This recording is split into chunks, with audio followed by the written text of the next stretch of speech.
अस्सलामुअलैकुम वरहमतुल्लाहि वबरकातुहू। अल्हम्दुलिल्लाहि रब्बिल आलमीन वस्सलातु वस्सलामु अला अशरफिल अंबियाइ वल मुरसलीन व अला अहलिहि व अस्हाबिहि व मन इस्तन्ना बिसुन्नतिहि इला यौमिद्दीन। अल्लाहुम्मा जअलना मिनहुम व मिनल लज़ीना आमनू व अमिलुस सालिहाति व तवासौ बिल हक़्क़ि व तवासौ बिस्सब्र। आमीन या रब्बल आलमीन। थुम्मा अम्मा बाद फ़अऊज़ु बिल्लाहि मिनश शैतानिर रजीम। बिस्मिल्लाहिर रहमानिर रहीम। रब्बि इश्रह ली सदरी व यस्सिर ली अमरी वहलुल उक़दतम मिन लिसानी यफ़क़हू क़ौली। अल्लाहुम्मा अहदिना व सद्दिदना। आज हम इंशाल्लाह पढ़ेंगे सूरह अल-फ़ातिहा का लास्ट पोर्शन। सबसे पहले हमने सूरह अल-फ़ातिहा की पहली 3 आयत पढ़ी, जिसमें अल्लाह सुब्हानहू तआला की बेहतरीन तरीके से तारीफ़ बयान की गई और अल्लाह का बहुत अच्छे तरीके से तारुफ़ बयान किया गया। अगर कोई आपसे पूछे अल्लाह क्या है, तो आपके लिए ये 3 आयत अल्लाह के तारुफ़ के लिए काफ़ी हैं। इसके बाद की जो आयत है, ये आपका और मेरा अपने अल्लाह सुब्हानहू तआला के साथ एक मुआहदा है। आपका और मेरा एक कॉन्ट्रैक्ट है अपने अल्लाह के साथ। क्या है? इय्याका नअबुदु व इय्याका नस्तईन। इय्याका नअबुदु, हम सिर्फ़ तेरी ही इबादत करते हैं। व इय्याका नस्तईन, और हम सिर्फ़ तुझसे ही इस्ताअनत चाहते हैं, तुझसे ही मदद चाहते हैं। अब अगर हम इस आयत पे गौर करें तो इसका तर्जुमा है इय्याका नअबुदु, हम सिर्फ़ और सिर्फ़ तेरी ही इबादत करते हैं। ये जो लफ्ज़ है ना नअबुदु, इसमें जो रूट वर्ड है वो है आइन बा दाल अब्द। अब्द कहते हैं बंदे को, ठीक है। इबादत भी इसी से है, अब्द भी इसी से है। अब जब एक बंदा है अब्द, तो अब्द कौन होता है? अरबी में अब्द कहते हैं ग़ुलाम को। ग़ुलाम कौन होता है? पिछली आयत में अल्लाह ने हमें बताया कि अल्लाह कौन है? मालिक, अल्लाह मालिक है। और आप और मैं क्या हैं? आब्द। अगर अल्लाह मालिक है और आप और मैं बंदे हैं उसके, हम उसके ग़ुलाम हैं, तो मालिक का काम होता है ऑर्डर देना, अब्द का काम होता है उस ऑर्डर को पूरा करना। मालिक हुक्म देता है और ग़ुलाम हुक्म की तकमील करता है। जब हम कहते हैं अल्लाह से कि ए अल्लाह, हम सिर्फ़ तेरी ही इबादत करते हैं और सिर्फ़ तुझसे ही मदद मांगते हैं, तो तब जाकर इस आयत का तर्जुमा मुकम्मल होता है। अगर आप ये कहते हैं अल्लाह हम तेरी इबादत करते हैं और तुझसे ही मदद चाहते हैं, तो ये फ़िक्रा नामुकम्मल है जब तक आप इसमें ही नहीं लगाएंगे। आप इस बात को ऐसे समझें कि आपके हस्बैंड आपको कहते हैं कि देखो, मैं तुमसे ही मोहब्बत करता हूँ, मुझे तुमसे ही प्यार है। उसमें अल्फाज में, अदायगी में शिद्दत होगी। अगर आपके हस्बैंड आपको कहते हैं हाँ मैं तुम्हें प्यार करता हूँ या तुमसे भी प्यार करता हूँ, तो ये जो भी होता है या बग़ैर भी के प्यार है, ये उतना जामे या मुकम्मल नहीं है। जब वो कहेंगे ना कि मैं तुमसे ही प्यार करता हूँ, इसका मतलब है कि वो सिर्फ़ आपकी ही सुनेंगे, आपकी ही मानेंगे, आपकी वफ़ाशार रहेंगे। अगर वो आपको कहते हैं कि नहीं देखो मैं तुमसे भी प्यार करता हूँ, तो ये भी जो होता है ना, ये शक में डालने वाला होता है। तो जब हम अल्लाह के बारे में बात करेंगे और अल्लाह से मदद मांगेंगे और अल्लाह की इबादत करेंगे, तो सबसे पहली बात कि ए अल्लाह, हम तेरी ही इबादत करेंगे और तुझसे ही मदद मांगेंगे। यहाँ पर अल्लाह सुब्हानहू तआला ने बता दिया कि इबादत अल्लाह के अलावा किसी की जायज़ नहीं। ना ही आप किसी से मदद तलब कर सकते हैं, ना ही किसी से इस्ताअनत ले सकते हैं। अब मालिक और ग़ुलाम का मामला क्या होता है? आपने एक मुलाज़मा रखी और आप अपनी मुलाज़मा को कहती हैं कि देखो आज वीकेंड है, आज तुमने मशीन लगा के कपड़े धोने हैं। आपकी मुलाज़मा कहती है कि ठीक है। अब आपने इन्फॉर्म कर दिया मुलाज़मा को, लेकिन मुलाज़मा आपकी बात नहीं मानती, वो घर का झाड़ू पोछा करके चली जाती है। आपका क्या रिएक्शन होगा? आप एक दफ़ा बात बर्दाश्त करेंगी, दूसरी दफ़ा वो गलती करेगी, तीसरी दफ़ा, चौथी दफ़ा, शायद तीसरी चौथी दफ़ा पे भी हम नहीं जाते, लेकिन हद 3-4 दफ़ा वो करेगी और आप कहेंगे भाई पैसे देने हैं, काम कराना है, जाओ बीबी कहीं और जाके काम करो। अब्द का मामला क्या होता है? अच्छा ग़ुलाम, अच्छा सर्वेंट कौन होता है? आपने कहा देखो ये काम करना है, आज के दिन में करना है, मेहमान आ रहे हैं, एक दफ़ा अच्छी सी सफाई करो। आपकी जो मुलाज़मा है वो सफाई भी अच्छी सी कर देती है। सफाई करने के बाद वो मेहमानों के आने से पहले पहले खाना भी बना लेती है, क्रॉकरी सेट कर लेती है। आपको कितनी खुशी होगी, आपको पता होगा कि आपने ऑर्डर दिया, आपकी जो मुलाज़मा है उसने पूरे का पूरा उसको फॉलो किया। अल्लाह सुब्हानहू तआला ने आपको और मुझे ये कुरान दिया, इस कुरान में अल्लाह ने आपको और मुझे अहकामात दे दिए, शरीयत दे दी। अब मालिक का और बंदे का मामला क्या होगा? मालिक हमें बता चुका है कि देखो, मैं रहमान और रहीम हूँ, लेकिन मैं मालिक यौमिद्दीन भी हूँ, मैं बख्शने वाला भी हूँ, मेहरबान भी हूँ। तो जब तुम्हें कहा गया है कि मेरी इबादत करो, तो जैसे कहा गया है एज़ इट इज़ ही करो। अगर आप और मैं अपनी मर्ज़ी की इबादत करेंगे तो भी अब्द और मालिक वाला ताल्लुक़ नहीं बनता। आप अपनी मुलाज़मा को कहें कि मेहमान आ रहे हैं, बिरयानी बनाओ, और मुलाज़मा कोरमा बना देती है और कहती है देखो कोरमा बिरयानी से ज़्यादा अच्छा बना है, तो बीबी जी मैंने तो कोरमा बना दिया। आपका मीटर आउट हो जाएगा कि देखो मैंने डिमांड बिरयानी की थी, तुमने कोरमा क्यों बनाया। यही मामला इंसान का और अल्लाह का है। अल्लाह ने आपको और मुझे जो अहकामात दिए, हम ना उससे ज़्यादा करेंगे ना उससे कम करेंगे। अगर हम कम करेंगे हम नापसंदीदा ग़ुलाम बनेंगे, अगर हम ज़्यादा करेंगे, एग्जैजरेट कर देंगे, तो अल्लाह सुब्हानहू तआला ने चूँकि उसका हुक्म ही नहीं दिया, हम जितना मर्ज़ी अच्छा कर लें, उसमें जो मर्ज़ी हम हलवा पकाएं और मेवे खोपे जितने मर्ज़ी डाल दें, आप उसमें जितने मर्ज़ी ड्राई फ्रूट डाल दें, लेकिन अगर डिमांड हलवे की है ही नहीं तो आपका वो हलवा पसंदीदा नहीं होगा। यही मामला है ईमान के साथ। अल्लाह ने हुक्म दिया और नाअबुदु, हम इबादत करते हैं, तो इबादत में वो सारी चीज़ें शामिल होंगी जो शरीयत ने हमें दी। हम उसके मुताबिक इबादत करेंगे तभी इबादत कबूल होगी। हम अल्लाह को मालिक समझ के इबादत करेंगे उसकी, तो ही इबादत प्रॉपर होगी। हम मालिक नहीं समझें, हम धड़ल्ले से नाफरमानियाँ करते जाएं, हम अल्लाह की कोई बात ना सुने, अल्लाह की कोई बात ना माने, तो क्या होगा? आप अंदाज़ा लगा सकते हैं कि वो ज़िंदगी फिर काबिल कबूल नहीं होगी। ज़िंदगी आमद बराए बंदगी, ज़िंदगी बेबंदगी शर्मिंदगी। तो जब ज़िंदगी ऐसी होगी जिसमें इबादत ना हो, बग़ैर इबादत के, वो सरासर शर्मिंदगी होगी। और वो किस दिन होगी? मालिक यौमिद्दीन, उस दिन जिस दिन अल्लाह इकट्ठा करेगा और अल्लाह मालिक होगा। मालिक फिर पूछेगा अपने अब्द से, हाँ जी भेजा था ना दुनिया में, सब कुछ दिया था। जैसे आप अपनी सर्वेंट के साथ मामला करते हैं, आप उन्हें ईद पे गिफ्ट भी दे रहे हैं, अपने कपड़े भी एक्स्ट्रा दे रहे हैं, अपनी जूतियाँ भी दे रही हैं, अपनी हर वो चीज़ जो आपने इस्तेमाल नहीं करनी आप उठा के अपनी मुलाज़मा को दे देती हैं कि चलो यार उसका गुजारा हो जाएगा। अल्लाह आपको और मुझे तोहफ़े पे तोहफ़े दे रहा है, अल्लाह हमें रिज़्क दे रहा है, हमारे गुनाहों पे फ़ौरन हमें नहीं पकड़ा, हमारे लिए आसानियाँ और सहूलतें, रिश्ते दे दिए, घर दे दिए, कारोबार दे दिए, बच्चे दे दिए, सुकून दे दिया। उसके बावजूद अगर हम इबादत नहीं करेंगे तो फिर अल्लाह ने हमें पहले ही बता दिया कि देखो मैं गफूर रहीम तो हूँ, लेकिन मैं मालिक यौमिद्दीन भी हूँ। तो अगर इबादत करनी है तो ये ज़हन में रखना कि मेरी ही करनी है।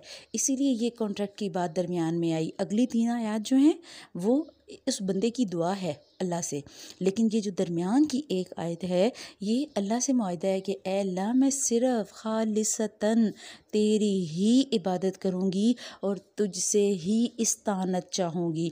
नस्ताइन का मतलब होता है इस्तानत, मदद तलब करना। अब हमारे यहाँ एक बहुत दुख का मामला होता है कि हमारे यहाँ ये बात कही जाती है, कुछ लोग इस बात को ऐसे बयान करते हैं लोगों को मुगालते में डालने के लिए, और कहते हैं कि देखो जब हम बीमार होते हैं तो डॉक्टर के पास मदद के लिए जाते हैं ना, बीवी से हम अपनी मदद लेते हैं, घर के कामों के लिए, घर के सुकून के लिए, हम घर के मुलाजमों ड्राइवरों से मदद लेते हैं, हम दूसरे इंसानों से मदद लेते हैं। इसका मतलब है कि अल्लाह के अलावा किसी से मदद मांगी जा सकती है। जबकि सहाबा किराम के बारे में आता है कि अगर उन्हें जूते की तस्मे की भी ज़रूरत होती तो वो अल्लाह से मांगते थे। मदद लेना, हमने मदद अल्लाह से मांगनी है। यूँ तो कुरान पाक में भी आया, कौन है जो अल्लाह के लिए एक दूसरे की मदद करेंगे, कौन है जो अल्लाह के दीन के लिए अल्लाह की मदद करेंगे। तो इस्तानत का मतलब होता है कि आपकी कोई ऐसी ज़रूरत जो अल्लाह ही पूरी कर सकता है, आप उसके लिए किसी से मदद लें। आप बीमार हैं, आप उसके लिए इलाज करेंगे, लेकिन आपको कंफर्म नहीं है कि वो इलाज शिफ़ा देगा। हम कोशिश करते हैं कि हमें शिफ़ा मिले, लेकिन शिफ़ा सरासर अल्लाह के हाथ में है। अगर आप इस बात पे तवक्कुल करेंगे कि आप दवाई खाएंगे और ठीक हो जाएंगे तो आप ठीक नहीं होंगे। अगर आप इस सोच के साथ दवाई खाएंगे कि अल्लाह मैं ये दवाई खा रही हूँ, आपने इस मुझे शिफ़ा देनी है तो आप इस दवाई से मुझे शिफ़ा दे दीजिए, फिर शिफ़ा मिलेगी।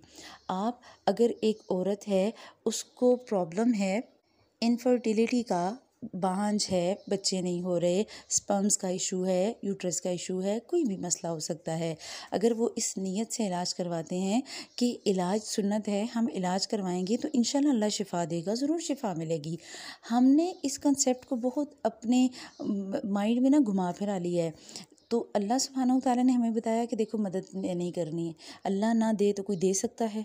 हम क्यों नमाज के बाद दुआ करते हैं अल्लाहुम्मा ला मानिया लिमा आतईत, कि ए अल्लाह जिसे आप मना कर दें कौन है जो दे सके, वला मुअतिया लिमा मनात, और जो आप देना चाहें कौन है जो रोक दे, कोई नहीं रोक सकता। अगर अल्लाह देना चाहेगा कोई भी नहीं रोक सकता, अगर वो नहीं देना चाहेगा तो कोई दे ही नहीं सकता, चाहे कोई कितना बड़ा ही वलीउल्लाह क्यों ना हो।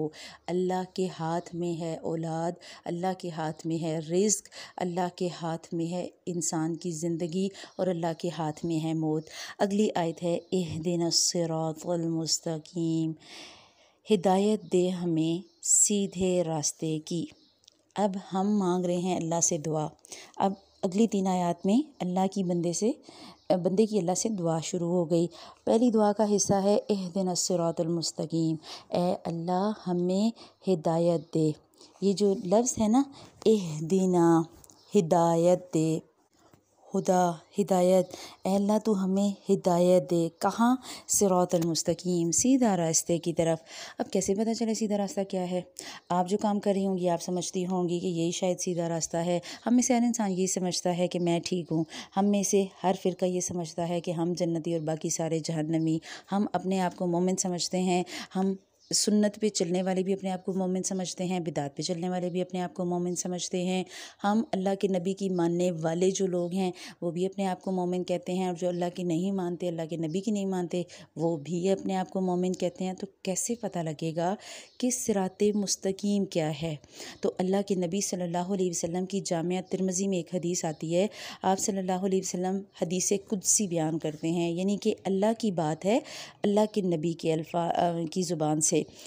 क्या कहते हैं? अल्लाह के नबी फरमाते हैं कि अल्लाह ताला तुम्हारे लिए एक मिसाल देता है, और मिसाल एक सीधे रास्ते की है।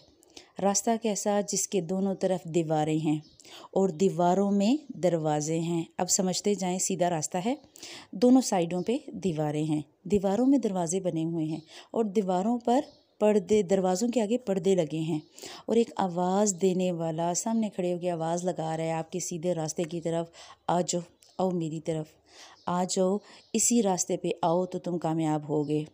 और एक आवाज़ लगाने वाला ऊपर आवाज़ लगा रहा है, और वो कह रहा है कि जब तुम किसी दरवाज़े के पास खड़े होते हो तो ऊपर आवाज़ लगाने वाला ऊपर से एक आवाज़ लगाता है कि देखो इस दरवाज़े को नहीं हटाना, इस पर्दे को नहीं हटाना, पर्दा हटाओगे दरवाज़ा खुल जाएगा, दरवाज़ा खुलेगा तो क्या होगा? हलाक हो जाओगे, ख़बरदार इस दरवाज़े में ना जाना, हलाकत हो तुझ पर, इस दरवाज़े में ना जाना वरना तुम इससे गुज़र जाओगे। और ये जो सीधा रास्ता है यही सिराते मुस्तकीम है। और फिर एक्सप्लेनेशन इसकी क्या दी गई कि ये जो 2 दीवारें हैं ये अल्लाह की हुदूद हैं, अल्लाह की बताई हुई बाउंड्रीज़, अल्लाह की दी हुई लिमिटेशंस के ऐसे रहना है, इसके अंदर ही रहना है, इसके अंदर से गुज़र के जन्नत तक जाना है। और जो सामने आवाज़ लगाने वाला है वो कुरान है, जो बार बार पुकारता है आओ, आ जाओ मेरी तरफ, मेरे से पूछो, मेरे रास्ते पे चलो, मेरे बताए हुए तरीके पे चलो, मेरी बताई हुई बाउंड्रीज़ के अंदर रहो। और ये जो दरवाज़े हैं दीवारों के दरमियान, ये अल्लाह की हराम करदा चीज़ें हैं। अल्लाह ने जो चीज़ें हराम की उन पे दरवाज़े बंद, और उन दरवाज़ों के आगे पर्दे लगा दिए। आपको और मुझे बता दिया, पर्दों का मतलब ये कि हमें आगाह कर दिया, हमें बता दिया कि देखो जिस पे पर्दा लगा है उसमें नहीं जाना, ये तुम्हारा रास्ता नहीं है, तुम्हें इस रास्ते में से नहीं गुज़रना। अगर तुम पर्दा हटाओगे दरवाज़ा खुल जाएगा, सारी की सारी अट्रैक्शंस नज़र आएंगी और तुम हलाकत की तरफ चले जाओगे, तुम कामयाब नहीं हो सकोगे। और जो ऊपर खड़ा है, हदीस में अल्फाज आते हैं कि जो ऊपर खड़ा आवाज़ लगा रहा होता है ना कि इस दरवाज़े में नहीं जाना, वो एक सच्चे मोमिन का दिल होता है जो गलत और सही की पहचान करवाता है। होता है ना, गुनाह खटकता है आपके दिल में। बाज़ दफ़ा क्या होता है, आपने कोई काम करना है, आपका इरादा है, आप किसी फंक्शन में जाना चाहती हैं और आपने ड्रेस निकाला, आप ड्रेस प्रेस कर रही होती हैं, आपका ड्रेस जल जाता है, इसका मतलब अल्लाह आपको उस जगह नहीं लेके जाना चाह रहे। इसी तरह बाज़ दफ़ा आपने बाज़ार जाना होता है, आपकी कोई ऐसी इमरजेंसी आ जाती है, घर में कोई मेहमान आ जाते हैं, आप नहीं जा सकते, इसका मतलब अल्लाह आपको वहाँ लेके नहीं जाना चाह रहा होता, क्योंकि उसमें भी कोई मसलियत होती है, हो सकता है वहाँ का जाना हमारे लिए नुकसान हो। तो जो रास्ता अल्लाह ने बता दिया वो रास्ता है सीधा जो जन्नत की तरफ जाता है। अगर आप और मैं किसी सीधे रास्ते पे जा रहे हों और हम जैसे ज़िंदगी में शॉर्टकट्स निकालते हैं, हम इसी तरह जन्नत के रास्ते पे शॉर्टकट्स निकालने शुरू होंगे तो कोई शॉर्टकट भी ऐसा नहीं है जो जन्नत की तरफ जाए, वो सारे के सारे जहन्नम की तरफ जाएंगे।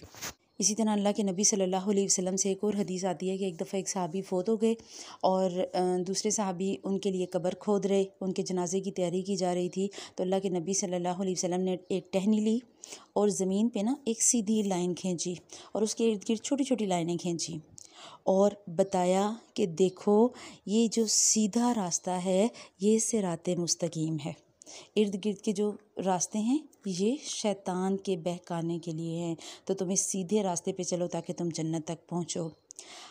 अब आप ये देखें कि आपके ज़हन में ये सवाल आ रहा होगा कि मैं तो मोमिन हूँ, मैं तो मुसलमान हूँ, फिर मुझे क्यों कहा जा रहा है कि हर नमाज में कहो इहदिनस सिरातल मुस्तकीम, अल्लाह में सीधा रास्ता दिखा। मैं तो ऑलरेडी सीधे रास्ते पर हूँ, मैं तो ऑलरेडी नमाज़ पढ़ रही हूँ, मैं तो ऑलरेडी सारे कुरान पढ़ती हूँ, सारा कुछ करती हूँ, तो मुझे क्यों कहा जा रहा है कि हमेशा दिन में जब भी नमाज़ पढ़ो तो उसमें सूरह फातिहा पढ़ो।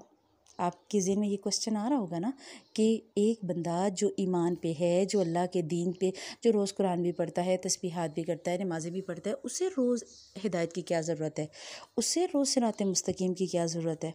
और जब आपके ज़हन में ये सवाल आए तो उसके जवाब को अपने ही दिमाग से सोचने की कोशिश करें कि शैतान किसे बहकाएगा, एक काफिर को या एक मोमिन को।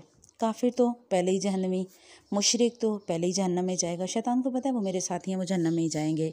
उसने किसको जन्नत जाने से रोकना है? उस मोमिन को, उस मुसलमान को जो सीधे रास्ते पर है। तो आपको और मुझे हर वक्त शैतान से पनाह मांगने की ज़रूरत है। आपको और मुझे हर वक्त शैतान से डरने की ज़रूरत है कि कहीं शैतान मुझे उचक ना ले। अल्लाह के नबी सल्लल्लाहु अलैहि वसल्लम की एक हदीस आती है, उसका मफ़हूम ये आता है कि शैतान तुम्हारे अंदर शिर्क से मायूस हो गया है। उसे ये डर नहीं है कि तुम शिर्क करोगे। वो तुम्हें छोटे छोटे सगीरा गुनाहों में और एक दूसरे से नफ़रतों में जो है वो इकट्ठा कर देगा, तुम्हारे दिलों में नफ़रतें बढ़ा देगा, तुम्हें छोटे गुनाहों में सगायर में डाल देगा, ताकि कतरा कतरा दरिया जैसे बनता है तो तुम्हारे छोटे छोटे गुनाह तुम्हारी हलाकत का सबब बन जाएं। तो हमें हिदायत मांगने की ज़रूरत है। अब जब हमने अल्लाह से मांग ली हिदायत, अगली आयत में अब हिदायत मांगी है तो हिदायत कैसी होगी? ठीक, सिरातल्लज़ीना अन्अमता अलैहिम, उन लोगों का रास्ता जिन पर तूने इनाम किया। अब अल्लाह ने इनाम किन पे किया? जिनसे अल्लाह खुश हुआ। जिनसे अल्लाह खुश होगा उन्हीं पे अल्लाह इनाम करेगा। जो अल्लाह को अच्छे लगेंगे वो ही अल्लाह के इनाम याफ्ता लोग होंगे। और इनाम याफ्ता लोग कौन हैं? कुरान पाक की एक और आयत में इसकी डिटेल मिलती है। अम्बिया, सिद्दीकीन, शुहदा और सालिहीन। अम्बिया वो जिनकी लेवल तक आप और मैं नहीं पहुंच सकते। कोई दुनिया का बंदा नबियों की खुसूसियत तक नहीं पहुंच सकता, लेकिन हम उनके ईमान की बुलंदियों तक नहीं पहुंच सकते, लेकिन हम उनकी ज़िंदगी से सबक लेकर उनकी सीरत को, उनकी खूबियों को अपनाकर, और ख़ुसूसन अल्लाह के नबी सल्लल्लाहु अलैहि वसल्लम की सीरत और अल्लाह के नबी की खूबियों को अपनाकर हम जन्नत में उनके साथी बनने की ख्वाहिश कर सकते हैं। दूसरे हैं सिद्दीकीन, सच्चे, जैसे हज़रत अबू बकर सिद्दीक़ थे। क्यों कहा जाता है अबू बकर सिद्दीक़ को सच्चे? क्योंकि वो हर बात की तस्दीक करते थे। पता चल गया मोहम्मद सल्लल्लाहु अलैहि वसल्लम ने कहा, फ़ौरन मान लिया। अल्लाह के नबी ने दावत दी कि देखो सिद्दीक़, मेरे पास फ़रिश्ता आया है और मैं नबी हूँ। सिद्दीक़ ने कहा ठीक है, फ़ौरन तस्दीक कर ली। लोग हंसे, मुशरिकीन मक्का कि तुम्हारा दोस्त कहता है मैं रातों रात मस्जिद अक्सा गया और सातों आसमानों पर गया। तो हज़रत सिद्दीक़ ने कहा ठीक है, मोहम्मद ने कहा मैंने मान लिया। तो सिद्दीकीन, आपने और मैंने भी इस कुरान को पढ़ते हुए, अब ये बातें इसलिए इतनी डिटेल में मैं कर रही हूँ कि कुरान पढ़ते हुए जो जो बातें आएंगी सच्चे दिल से मान लें, सिद्दीका बन जाएं। जो बात मिले मान लें, अमल करें। ये ना सोचें फ़लाँ फ़िरका करता है, फ़लाँ नहीं करता, मैं तो शुरू से नहीं करती, मेरी तो नानी दादी नहीं करती, तो मेरे तो ख़ानदान में नहीं होता, तो हम रस्मों से कैसे जान छुड़ाएंगे और हम ख़ानदान को कैसे छोड़ेंगे और हम लोगों को कैसे छोड़ेंगे? नहीं। अगर आप और मैं चाहते हैं कि हम उन लोगों में शामिल हों, सिरातल्लज़ीना अन्अमता अलैहिम, जिन पर अल्लाह ने इनाम किया, अल्लाह के इनाम याफ्ता लोगों की अगर कैटेगरी में जाना है, इस लिस्ट में फॉल करना है, तो फिर हमें हर सूरत वही बात माननी होगी जो इन्होंने मानी। जैसे हज़रत अबू बकर सिद्दीक़ ने तस्दीक की, जैसे उस वक्त के और लोग थे, हज़रत अली ने की, हज़रत खदीजा ने की। जो जो बात कुरान में आएगी आप और मैं मान लेंगे, सच्चे दिल से मानेंगे, कीना निकाल कर, फ़िरका वारियत निकाल कर, सिर्फ़ ये सोच के अल्लाह ने भेजा दीन, अल्लाह के नबी सल्लल्लाहु अलैहि वसल्लम के ज़रिए आया, मैं तस्दीक करती हूँ। मुझे पहले नहीं इल्म था, अल्लाह ने अब इल्म दे दिया, अब मैं अमल करूँगी। अगले हैं शुहदा। और कौन है शुहदा? उमर फ़ारूक हैं, उस्मान बिन अफ़ान हैं, ठीक है, हमज़ा बिन अब्दुल मुत्तलिब हैं, और बहुत लंबी फ़हरिस्त है शुहदा की, जो इस्लाम के लिए लड़े और मरे और जान दे दी। तो अपने आप को दिमाग में अटेंटिव करके, अपने दिमाग को ये बातें बिठा लें कि आपने और मैंने इस्लाम के लिए शुहदा का किरदार अदा करना है। हम अपने खून का आखिरी कतरा तक इस्लाम के लिए बहाएंगे, और ज़रूरी नहीं कि ये जंग में जाके शहीद ही होना है। आपका और मेरा मुजाहिदा सबसे पहले अपनी जान के साथ है। ये जो आपका और मेरा 5-6 फुट का जिस्म है, आपका और मेरा सबसे बड़ा जिहाद इस जिस्म के साथ है। जिस्म थका हुआ है, नमाज़ पढ़ने की हिम्मत नहीं, मैं नमाज़ पढ़ूंगी, अल्लाह का हुक्म। जिस्म थका हुआ है, कोई बात नहीं, जिस्म को बाद में आराम मिल जाएगा। रूह नहीं मान रही, नफ्स नहीं मान रहा, शैतान कह रहा है बाज़ार चलो शॉपिंग करके आते हैं, शैतान कह रहा है आओ शादी में जाते हैं, ढोलकी है, माइयों है, आप कहें नहीं, मेरे अल्लाह ने मुझे हुक्म दिया, मैं बस उस हुक्म पे चलूँगी। और अपने इस 6 फुट के जिस्म को पहले अपने अल्लाह की इताअत पे लेके आएंगे, तब वो पिछली आयत वाली कैटेगरी इय्याका नअबुदु पूरी होगी। जब आप और मैं अपनी ज़ात पर ये चीज़ें अप्लाई करेंगे। अपनी ज़ात पे आ गया, अपने बच्चों पे आ जाएं, अपनी फैमिली पे, अपने बहन भाई, अपने माँ बाप, अपने अजीज़ व अकारिब, अपने रिश्तेदार, इनको बताएं ऐसे नहीं करो, ऐसे करो, देखो ये सही है, ये गलत है। जब हम खुद बाअमल होंगे तो हमें देखने वाले इम्प्रेस होंगे, वो खुद ब खुद समझ जाएंगे अच्छा ये ज़िंदगी ज़्यादा अच्छी है, जो ईमान वाली है, जो सुकून वाली है। आपको और मुझे कुरान पढ़ने के दौरान, जब आप कुरान में चलेंगे ना, तो आपको बहुत से मसाइल का सामना होगा, बहुत से मुश्किलात का सामना होगा। बाज़ दफ़ा अपनों की मुखालफत बहुत हो जाती है। अच्छा तुम नई कुरान पढ़ रही हो, हमने भी तो कुरान ही पढ़ा है, हमने भी तो यही कुरान पढ़ा है, हमने तो कुरान में कहीं नहीं पढ़ा ये भी लिखा है, हमने तो कुरान में कहीं नहीं पढ़ा कि ये भी लिखा है। तो आपको मुखालफत सुननी पड़ेगी। लेकिन अगर हम सच्चे दिल से इरादा करेंगे इय्याका नअबुदु, तो आप डट जाएंगी, और जब आप डट जाएंगी तो फिर कोई नहीं हिला सकेगा। फिर आप और मैं इसी शुहदा की कैटेगरी में आएंगे कि ज़िंदगी, ये जिस्म, इस जिस्म का एक एक हिस्सा, इस जिस्म की तवानाइयाँ, हमारा वक्त, हमारी हिम्मतें, हमारी कोशिशें, हमारा माल, हमारा पैसा, हमारी नींद, जो सबसे ज़्यादा ज़रूरी है औरतों के लिए, ठीक है, शुक्र करती हैं 10 मिनट मिलें और लेट जाएं, तो ये सब कुछ जब हम कुर्बान करेंगे, फिर हम इंशाल्लाह इनाम याफ्ता लोगों में शामिल होंगे। अगली कैटेगरी सालिहीन, नेक लोग, साले लोग, जो अल्लाह के नबी के ज़माने के बाद से लेकर अब तक हैं, और ऐसे नेक लोग जो अल्लाह की हर बात मानते हैं। हमेशा नेक लोग हर ज़माने में रहते हैं, तभी तो ये दुनिया कायम है, नेक लोगों की वजह से। और जब आप और मैं इरादा करेंगे कि मैंने सालिहीन में शामिल होना है, मैंने साले बनना है, तो अल्लाह ज़रूर हमें शामिल करेंगे। अब ये तो हमने मांग लिया डू, 2 चीज़ें होती हैं कुरान पाक में, डू और डोंट, ये करना है और ये नहीं करना। आप कुरान पाक को जब पढ़ेंगी ना, तो कुरान का स्लूब ये है, कुरान बताता है देखो ये करना, ये नहीं करना, ऐसे करना, ऐसे नहीं करना। तो डू और डोंट्स हमेशा अपने दिमाग में रखें। एक काम आ गया डू, सिरातल्लज़ीना अनअमता अलैहिम, अल्लाह तो हमें वो रास्ता दिखा जो इनाम याफ्ता था। अब कौन सा ना दिखा वो भी आएगा, गैरिल मग़दूबि अलैहिम, ना उनका जिन पर गज़ब किया गया। और गज़ब किस पर किया गया? सब का इत्तफ़ाक़ है कि गज़ब किया गया यहूद पर। यहूद कौन थे? यहूद के पास इल्म था, उनके पास किताबें थीं, उनको अल्लाह ने नबी भी दिए, किताबें भी दी, लेकिन उन्होंने क्या किया? अल्लाह के अहकामात की खिलाफ वर्जी की, अल्लाह की हर नाफरमानी को करना उन्होंने पसंद किया, अल्लाह के हर हुक्म से सरकशी की। आप आगे इसी पारे में सूरह अल-बकरा में पढ़ेंगे कि अल्लाह ने हुक्म दिया हफ्ते के दिन शिकार नहीं करना, उन्होंने शिकार किया। अल्लाह ने हुक्म दिया देखो जब गुज़रो किसी बस्ती से सर झुका के जाना, हित्ततुन कहना, उन्होंने हित्ततुन को खिंततुन कर दिया। तो ये छोटे छोटे काम हर जगह जहाँ उन्हें हुक्म दिया गया उन्होंने खिलाफ वर्जी की। अल्लाह मनोसलवा उतार रहा है, वो कह रहे हैं हमें मनोसलवा नहीं चाहिए, आप हमें प्याज और आलू दे दें।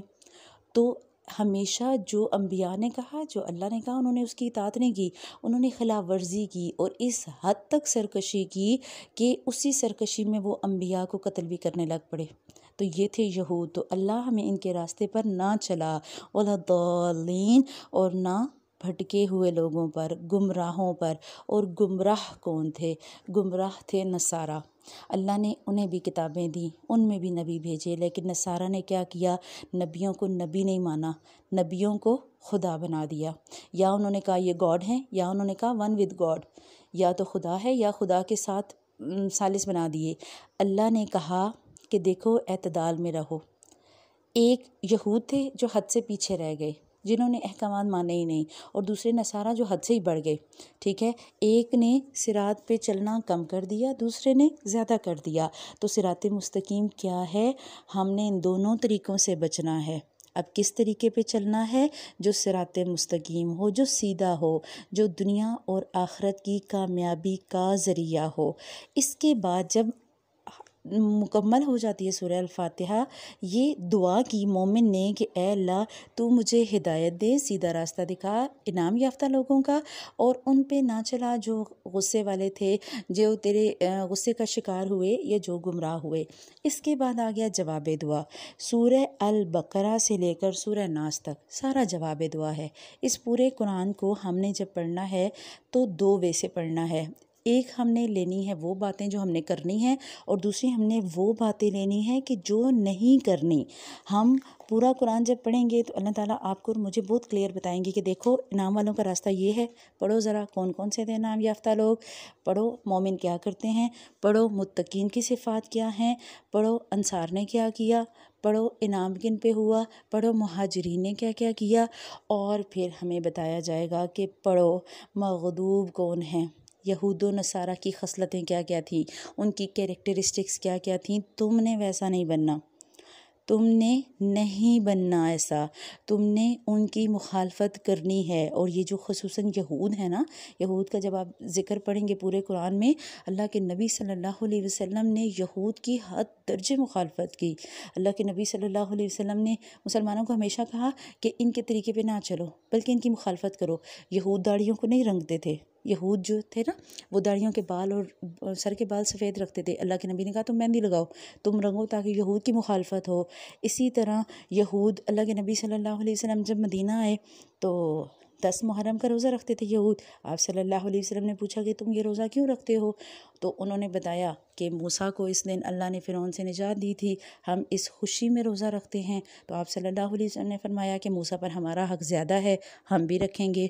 यहूद बड़े खुश हो गए। तो अल्लाह के नबी सल्लल्लाहु अलैहि वसल्लम ने फरमाया कि मैं अगर अगले साल ज़िंदा रहा मैं 2 रोज़े रखूँगा, या 9-10 और या 10-11, ताकि यहूद की मुखालफत हो। अल्लाह के नबी ने हर सूरत में कहा कि नहीं करो, यहूद की मुखालफत करो, यहूद की बात नहीं मानो। और नसारा के बारे में आप सल्लल्लाहु अलैहि वसल्लम अपनी उम्मत को तलकीन करके गए कि देखो मुझे ईसा अलैहिस्सलाम की तरह गुलूब पर ना चढ़ाना। उन्होंने ईसा को अल्लाह का बेटा बनाया, तुम मुझे अल्लाह के साथ शरीक नहीं करना, मैं अल्लाह का बंदा हूँ, अल्लाह का रसूल हूँ, तो मुझे अल्लाह का बंदा और रसूल ही रहने देना। और अल्लाह के नबी की हदीस का मफ़हूम आता है कि देखो मेरी कब्रों पर वैसे मकबरे ना बनाना जैसे पिछली कौमों ने बना लिए थे। तो अल्लाह के नबी ने हमें बताया और कुरान ने हमें बताया कि हमने जिस रास्ते पे चलना है, पूरा कुरान आगे से वो रास्ता है। इसके बाद जो हमारा सफ़र शुरू होगा सूरह अल-बकरा से, वो आपकी और मेरी हिदायत का सफ़र होगा। कोशिश करें, ज़रूरी पॉइंट्स नोट करें। अगर आप लोग लिखना चाहते हैं आप लिखें, आप लोग नहीं लिखना चाहते, सिर्फ सुनना चाहते हैं, तब भी मैं चाहूँगी कि आप लोग मेन पॉइंट लिख के अपने पास नोट रखें, ताकि आपको पता हो कि आपने कुरान में क्या पढ़ा, आपको कुरान से क्या सीखने को मिला। जब हम अल्लाह की मदद के साथ ये सब कुछ करेंगे, अल्लाह हमारे दिल खोल देगा, अल्लाह हकीकत में हमें हिदायत के रास्ते पर चलाएगा। अल्लाह सुब्हानहू व तआला से दुआ है, अल्लाह हमारे हमारे लिए सिरात मुस्तकीम पर चलना आसान करे। अल्लाह हमें इस कुरान से वो खूबियाँ ढूंढने वाला बनाए जो हम अपने अमल में, अपने अखलाक में, अपने किरदार में लाएं, हम बाअमल मोमिन बन जाएं। और अल्लाह हमें उन तमाम आदात और उन तमाम खसलतों से दूर रखे जिनकी वजह से अल्लाह ताला ने कौमों पे ग़ज़ब व गुस्सा किया। अल्लाह हमें उन तमाम बुराइयों से पाक करे। सुब्हानकल्लाहुम्मा व बिहम्दिका नशहदु अल्ला इलाहा इल्ला अंता नस्तगफिरुका व नतूबु इलैक। अस्सलामु अलैकुम व रहमतुल्लाहि व बरकातुहू।